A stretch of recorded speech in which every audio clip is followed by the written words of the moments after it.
আমি আলমগীর হোসেন। আমি এই মুহূর্তে আছি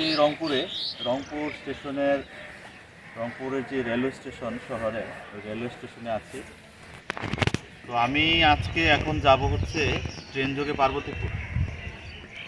পার্বতীপুর যাব। তো রংপুর থেকে সীমান্ত এক্সপ্রেস মেবি একটি ট্রেন আছে, অথবা সাগরদাড়ি, এটি লোকাল ট্রেন। ঘোষণা হয়ে গেছে, একটু পরে আসবে ট্রেনটি। রাইট টাইম হচ্ছে 9:30, কিন্তু এখনও 10টা বাজে না, 5 মিনিট কম আছে, কিন্তু ট্রেনটি এখনও আসে নাই।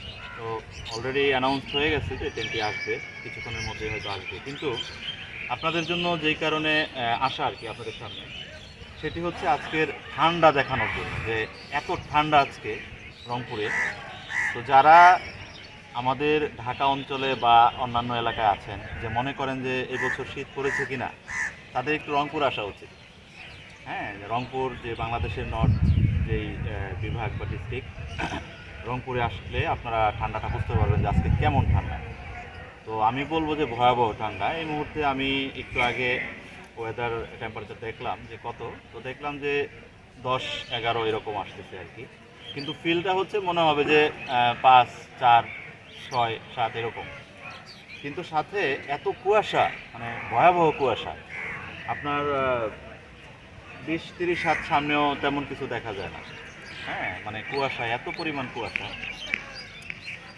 তো এই কুয়াশার মধ্যে বসে আছি, সাথে বৃষ্টির মতো বৃষ্টি যেভাবে পড়ে, এইভাবে শিশিরটা পড়তেছে।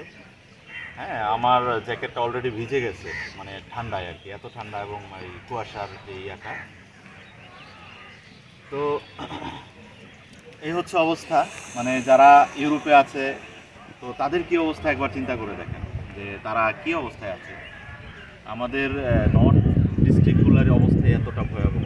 তো আস্তে আস্তে ডে বাই ডে, বছর বাই বছর ঠান্ডা এবং গরম দুইটাই বাড়তেছে। এটা হচ্ছে আবহাওয়ার পরিবর্তনের কারণে, জলবায়ু পরিবর্তনের কারণে। এছাড়া হচ্ছে গত বছর আমি এসেছিলাম, প্রতি বছরই আমার জানুয়ারির দিকে আসা হয় এই সাইডটায় মূলত। তো গত বছর থেকে আমার কাছে মনে হচ্ছে যে এই বছর ঠান্ডার মানে পরিমাণটা একটু বেশি। তো দেখা যাক, দোয়া করবেন। যাই, একটু ট্রেন চলে আসবে একটু পরেই। তো ভালো থাকবেন সবাই, আবার দেখা হবে। আল্লাহ হাফেজ।